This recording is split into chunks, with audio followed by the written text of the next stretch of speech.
Thank you. Sir Nishikant bhai. Very, very. Thank you for taking 3 of my points. Thank you.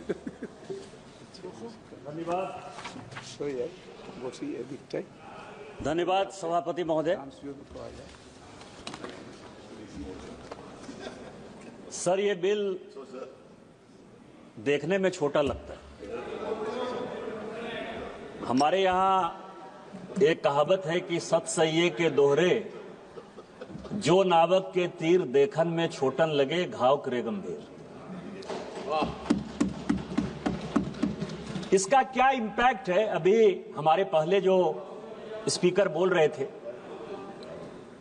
उनको माननीय प्रधानमंत्री जी ने क्या किया पिछले 10-11 साल में, शायद उसके बारे में वो पूर्णतया समझते नहीं हैं या समझाना नहीं चाहते, या अपोजिशन का जो रोल है सभी बात का विरोध करना, वही विरोध करना चाहते। ये 1876 का एक्ट है और इस बीच में भारत सरकार ने इस सदन की जानकारी के लिए 1876 के एक्ट के बाद 3 बार इंटरनेशनल कमिटमेंट किया। एक 1921 में जब अंग्रेज यहां थे, ब्रसेल्स का समझौता हुआ और उसने कहा कि लैंडिंग बिल के ड्राफ्ट को हम बदलेंगे। और दूसरा, जब कांग्रेस की सरकार थी, जनता पार्टी की सरकार पहले 1978 में, और फिर 1989 में जब राजीव गांधी जी थे, उन्होंने इंटरनेशनल फोरम पर यह बातें कही कि लैंडिंग के बारे में जो वाहन पत्र है, जिसके बारे में कि लाना ले जाना, सामान कैसे, किसकी डिलीवरी होगी, कौन उसका मालिक होगा, उसके लिए हम एक्ट में संशोधन करेंगे। और 1992 में फाइनली नरसिम्हा राव ने उस एक्ट पर साइन किया। 1921 से लेके आज तक 2025 तक किसी भी सरकार ने यह नहीं सोचा कि 1876 के इस एक्ट को बदलना है।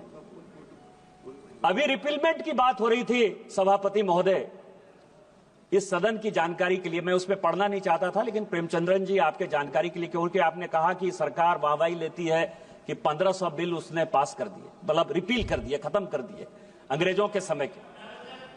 मैं आपको केवल 1874 का, इस सदन की जानकारी के लिए और इस देश की जानकारी के लिए, 1874 में एक बिल अंग्रेज लेकर आए, ड्रामेटिक एक्ट बिल, क्योंकि उनको यह लगता था कि आजादी के आंदोलन, जो ये ड्रामा है, जो नाटक है, जो गीत है, ये जो गाया जाता है, सड़क पर उतरकर जो लोग गाते हैं, ये देशद्रोह है। और उन्होंने एक ड्रामेटिक एक्ट बिल बनाया 1874 में, जिसमें यह कहा जाता था कि 10 लोग यदि सड़क पर डांस करते हुए, गाते हुए, नाचते हुए, ड्रामा करते हुए यदि मिलेंगे, उन सबों को जेल हो जाए। उस एक्ट के आधार पर सभापति महोदय, क्या आपको नहीं लगता कि दुल्हा जो है वो बारात के साथ जेल चला जाता? 1876 का एक्ट था, 2024 में हमारे प्रधानमंत्री जी ने बदला। क्या इस देश को यह पता है कि इस तरह के एक्ट हमने बनाए? बांस जो कि प्रत्येक घरों में होता है, वो घास है, उसको हमने वृक्ष बना दिया। पूरा का पूरा नॉर्थ ईस्ट की इकोनॉमी जो है बांस पर चलती थी। यह भी 150 साल से एक्ट था। क्या इसमें गरीब परेशान नहीं हो रहा था? क्या उसको रिपील नहीं कर देना चाहिए था? ये 2 एक्ट मुझे लगता है कि सदन के लिए और ये देश के जानकारी के लिए है कि 1500 एक्ट जो हमने बदले हैं, उसमें से किस किस तरह के घटिया कानून अंग्रेजों के द्वारा बनाए हुए थे और उसको बदलने की आवश्यकता पड़ी। वैसा ही 1876 का एक्ट है। अब आप समझिए कि पूरा, अभी बिजनेस एडवाइजरी कमेटी की मीटिंग थी, आज ही चर्चा चल रही थी कि हम टैरिफ पर बात करना चाहते हैं। यहां कांग्रेस के युवराज आकर बात करेंगे कि उस पोर्ट पर जो है पकड़ा गया, ड्रग्स पकड़ा गया, वो पोर्ट ऐसे हो गया, वो पोर्ट ऐसे हो गया। कभी आपने सोचा कि 26/11 कैसे हो गया? बॉम्बे में इतनी बड़ी दुर्घटना हो गई, कभी उसके बारे में आपने सोचा कि आपके पास क्या अधिकार? ये लैंडिंग बिल है क्या आखिर? इस साल से लेके पिछले साल, पिछले 4-5 साल में यदि आप देखेंगे तो इस देश में लगभग 50,000 करोड़ का ड्रग्स जो है पकड़ा गया। ड्रग्स, हेरोइन ड्रग्स, जो हमारे युवाओं को नुकसान पहुंचा रहा है। यदि आप बायलैटरल की बात करेंगे तो हम कहते हैं कि टेलीकॉम मैन्युफैक्चरिंग हमारा बढ़ रहा है और चाइना जो है, चाइना से गुड्स नहीं आना चाहिए। आप कहते हैं सिंगल प्लास्टिक यूज जो है हमको बंद कर देना चाहिए। आप ये कह रहे हैं कि मिनिमम इंपोर्ट प्राइस हमने लगा दिया, स्टील सेक्टर में जो डंपिंग यार्ड हमने यहां बना दिया है वो यहां नहीं आना चाहिए। एग्री? हम आपके सारे बात से सहमत हैं कि अमेरिका यदि टैरिफ यदि लगाएगा तो हमारा व्यापार जो है दूसरे जगह बढ़ना चाहिए और उसके लिए अपना देश बनाना चाहिए, हमारे यहां मैन्युफैक्चरिंग सेक्टर को बढ़ाना चाहिए। कांग्रेस के जो लीडर ऑफ द अपोजिशन है राहुल गांधी साहब, उन्होंने बहुत कहा कि आपको मैन्युफैक्चरिंग के बारे में कुछ नहीं पता है। एग्रीड, हमको कुछ नहीं पता है भैया, लेकिन कभी ये लेडिंग बिल तो पढ़ लेते कि हमने क्या किया।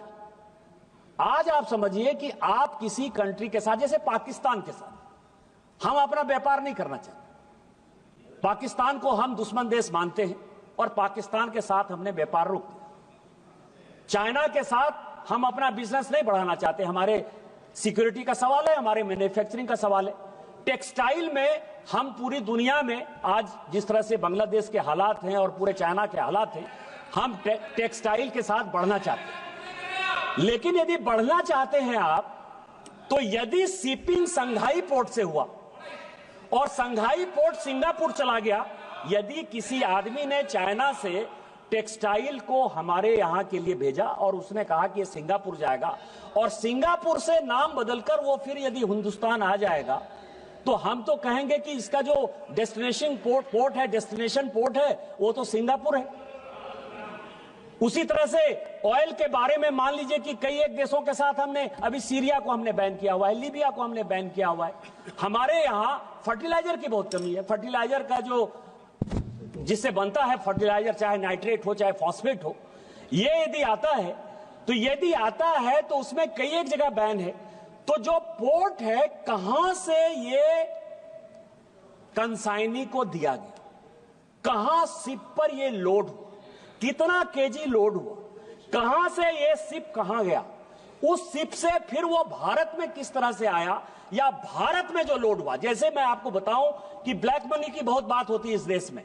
ब्लैक मनी के बारे में 72-73 का जो रिपोर्ट है, और 2012 में इसी सदन में जो ब्लैक मनी पर माननीय प्रणब मुखर्जी साहब ने, तत्कालीन वित्त मंत्री जी ने, जो बाद में राष्ट्रपति हुए, उन्होंने जो व्हाइट पेपर जारी किया, व्हाइट पेपर में उन्होंने कहा कि ब्लैक मनी जनरेट होने का सबसे बड़ा साधन 85% इस देश का ब्लैक मनी केवल और केवल इंपोर्ट और एक्सपोर्ट से हुआ। इंपोर्ट और एक्सपोर्ट का जो बिल है, उसके बारे में कभी सोचा है आपने कि हम यहां से भेज रहे हैं, मान लीजिए कि टेक्सटाइल भेज रहे हैं और वहां से जो है आर्म्स का हमने ले लिया ऑर्डर कि हम जो है स्टील की फैक्ट्री ला रहे हैं जी, आर्म्स खरीद कर ला रहे हैं जी, या कोई भी चीज ला रहे हैं। इसके बारे में इस देश में 1876 से लेकर आज तक एक बहुत बड़ा वैक्यूम रहा।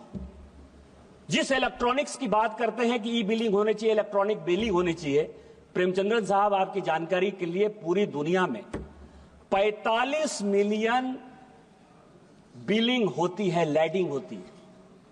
उसमें से पूरी दुनिया, आपने अमेरिका का उदाहरण दे, क्योंकि दूर का ढोल सुहाना होता है। अमेरिका को मान लीजिए कि अमेरिका बहुत डेवलप्ड है, बहुत अच्छा कर लिया होगा। चीन बहुत डेवलप्ड है, बहुत अच्छा कर लिया होगा। यूरोप पूरा अच्छा कर लिया होगा। इस सदन की जानकारी के लिए कि इलेक्ट्रॉनिक बिलिंग, लैडिंग का केवल और केवल 2.1% होता है पूरी दुनिया, केवल 2.1% होता है। यदि 2.1% होता है तो हम तो कम व्यापार करते हैं। हमारी इकोनॉमी तो 4 ही ट्रिलियन की है। यूएस की इकोनॉमी हमारे से कितने आगे होगी, यूरोप की कितनी आगे होगी, इंपोर्ट एक्सपोर्ट चाइना का कितना ज्यादा होगा। वो क्यों नहीं करते इलेक्ट्रॉनिक? तो इसीलिए हम जितना कर पा रहे हैं, शायद इस दुनिया में बहुत कम ऐसा देश होगा करना चाहिए। इसीलिए मैं कह रहा हूं कि जब हम बिल पर चर्चा करते हैं तो बिल को एक सही परिप्रेक्ष्य में देखने की आवश्यकता है। इस बिल के क्या क्या फायदे हैं और क्या क्या नुकसान है, यह समझिए कि सबसे पहले है कि इससे क्या फायदा होगा।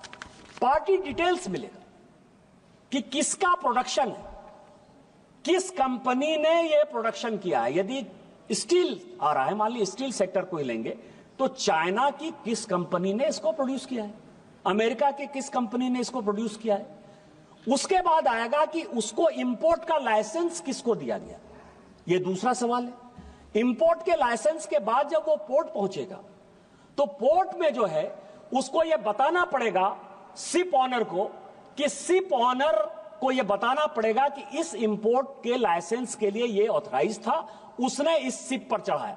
उसके बाद यह जिम्मेवारी जो है शिप ऑनर की हो जाएगी, और शिप ऑनर के बाद हमारे यहां जो इकोनॉमी होती है, जैसे नीरव मोदी का किस्सा हुआ। नीरव मोदी का किस्सा क्यों हुआ? क्योंकि बैंक की जो गारंटी थी, जिसको एलसी कहते हैं, जिसके आधार पर कि भारत में कोई सामान आएगा या भारत से कोई सामान जाएगा, तो जो बैंक एलसी खोलता है, जो आपको लाइन ऑफ क्रेडिट देता है, उसमें से आपको पता है कि पंजाब नेशनल बैंक का परेशानी हुआ, स्टेट बैंक ऑफ इंडिया का परेशानी हुआ। यह परेशानी के लिए वो कौन सा आदमी है जिसने कि एलसी मंगवाया है? कौन सा आदमी? जैसे गुजरात के पोर्ट में आप कहते हो कि ड्रग्स पकड़ा गया, ड्रग्स किसने मंगाया? Who knows? Nobody knows. और आप फिर भारत सरकार, तो इसमें लैंडिंग बिल में जो सबसे बड़ा है कि पार्टी का डिटेल्स आएगा, उसकी पूरी चेन आएगी। क्या ये बिल आने की आवश्यकता नहीं थी? दूसरा है कि कार्गो जो है, कार्गो कहां से कहां गया। आज मैं बताऊं कि कई एक ऐसे कंट्री हैं, जैसे यूएस ने कई एक, रूस को बैन कर रखा है। आपको पता है कि रूस से यदि कई एक सामान यदि जाता है, अमेरिका जाता है, वो कैसे जाता है? तो जो उसकी फ्रेंडली कंट्री है, मान लीजिए कि ब्रिटेन उसका फ्रेंडली कंट्री होगा, सिंगापुर उसका फ्रेंडली कंट्री होगा, तो रूस से वो सामान जो है शिप होकर चला गया सिंगापुर, चला गया वो यूके, और वहां से जो है वो वापस जो है यूएस के रास्ते में चला जाता है। लेकिन जब हम ये बिल लेकर आएंगे, लैंडिंग बिल आएंगे, तो उसमें पूरा का पूरा ट्रांसपेरेंसी होगा कि डेस्टिनेशन कहां से ये निकला। ये जो है ये दूसरा है। तीसरा है कि कार्गो जो है, कार्गो वो वेट नहीं करेगा। एक सीएजी की रिपोर्ट आई कि यूपीए के सरकार के समय कम से कम 50,000 करोड़ रुपया सालाना केवल लॉजिस्टिक और कार्गो वेट में जाता है। आपको पता है कि आज की डेट में कई एक ऐसे पोर्ट होंगे, क्योंकि पोर्ट सेक्टर में कई एक समस्याएं हैं।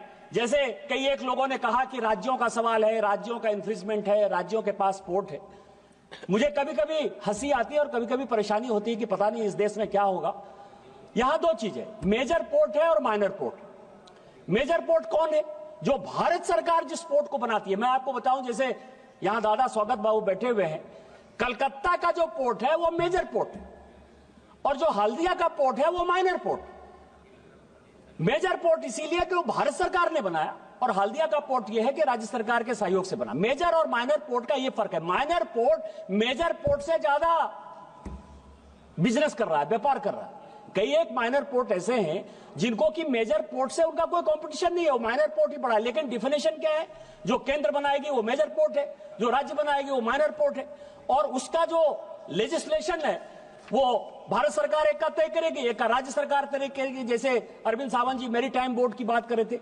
लेकिन जो कस्टम एक्साइज है, जो 5 किलोमीटर के बाद इंटरनेशनल बॉर्डर है, जाने और अनजाने इंटरनेशनल बॉर्डर पर भारत सरकार का ही अधिकार है। भारत सरकार ही उन चीजों को देखेगी। भारत सरकार ही, मान लीजिए कि कई एक ऐसे हैं, पनामा कैनाल से लेकर स्वेज कैनाल तक हमेशा इंटरनेशनल लड़ाई होती रहती है। इंटरनेशनल लड़ाई होती है तो कौन सा कार्गो कहां जा रहा है, कहां आएगा, यह डिटर्मिनेशन कौन करेगा? भारत सरकार जो है उसको सिक्योरिटी कैसे देगी? तो इस आधार पर जो वेटिंग है, कई एक कार्गो जो है कई एक पोर्ट पर हमेशा जो वेट करते रहते हैं, इस एक्ट के बाद, लैंडिंग एक्ट के बाद, उसमें एक बड़ी ट्रांसपेरेंसी आ जाएगी। मैं केवल 2-4 मिनट में खत्म करूंगा क्योंकि बोलने वाले बहुत लोग नहीं थे, इसीलिए। इसके बाद टर्म्स ऑफ पेमेंट, मैंने जैसे कहा कि एलसी यदि खोलते हैं, कई एक बैंकों के साथ जो है कि सामान यहां आ जाता है और सामान लेने को तैयार होते हैं, या क्वालिटी जो है उसकी इतनी खराब होती है, जैसे हम ही यहां से भेजते हैं, तो मान लीजिए यूएस किसी चीज को रोक देता है, सिंगापुर किसी चीज को रोक देता है, यूरोप किसी चीज को रोक देता है कि हम उस तरह का नहीं कर सकते हैं, तो जो टर्म्स ऑफ पेमेंट है वो पहले से निर्धारित होगा। वो सीपर पर, कंसाइनी पर जो है इस लैंडिंग एक्ट के बाद, क्योंकि ये बिल जो है वो इंटरनेशनल एक्ट 1878 का जो हमने साइन किया है उसके आधार पर ये बना है, तो वो तय हो जाएगा। उसके बाद जो मैंने सबसे बड़ा इंपॉर्टेंट जो इसमें डेवलपमेंट है कि जो बिलिंग, जो बिलिंग है, बिलिंग जिनके साथ हमारे आज के डेट में क्या हुआ है कि 3-4 एग्रीमेंट भारत सरकार ने लगातार किए। एक तो बायलैटरल एग्रीमेंट हमने स्टार्ट किया है कि एक देश के साथ दूसरे देश का क्या रिलेशन, बस 4-5 मिनट में खत्म करूंगा सभापति महोदय केवल। तो जो उसका जो बायलैटरल है, बायलैटरल में हमने मान लीजिए कि किसी के साथ टैरिफ में किसी को कंसेशन दिया या किसी के साथ हमने सहयोग किया, जैसे नेपाल हमारे साथ है, भूटान हमारे साथ है, हम इंडोनेशिया के साथ, साउथ ईस्ट एशिया के साथ, कंबोडिया के साथ पूरा बिजनेस करना चाहते हैं। कई एक ऐसे कंट्री हैं, जैसे नेपाल एक ऐसा कंट्री है, भूटान एक ऐसा कंट्री है जिसके पास पोर्ट नहीं है।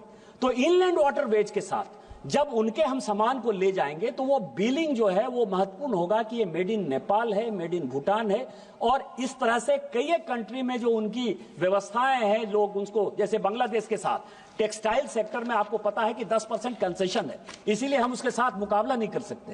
तो ये सारी चीजें तय हो जाएंगी। केवल अंत में सभापति महोदय, इस सदन में चोला बंद से लेके लैंग्वेज के ऊपर बहुत बातचीत हो रही है। ये देश संविधान से चलता है, आर्टिकल 343 से लेके 348 तक। नेशनल लैंग्वेज क्या होगा, बातचीत करने का लैंग्वेज क्या होगा, तमिल की क्या स्थिति होगी, हिंदी की क्या स्थिति होगी, अंग्रेजी की क्या स्थिति होगी, इस देश में पहले से निर्धारित है। इसीलिए मेरा आग्रह होगा कि डीएमके चुनाव हारने के डर से वोट बैंक की पॉलिटिक्स के आधार पर कभी भी लैंग्वेज की बात नहीं करे और सेंटिमेंट को खत्म नहीं करे, क्योंकि आर्टिकल 15 में किसी भी कास्ट पे, रिलीजन पर, रेस पर कोई चर्चा नहीं हो सकती। और संविधान को, यदि बाबा साहब अंबेडकर के संविधान को डीएमके खत्म करना चाहती है तो भारतीय जनता पार्टी में जब तक मोदी जी की सरकार है हम उसको खत्म नहीं करने देंगे, हम मुकाबला करेंगे। Try it. Coming elections, use that as the plank. Use that as the plank in 2026 elections. Try it and see if you can. Supriya Sule, please. Thank you, sir.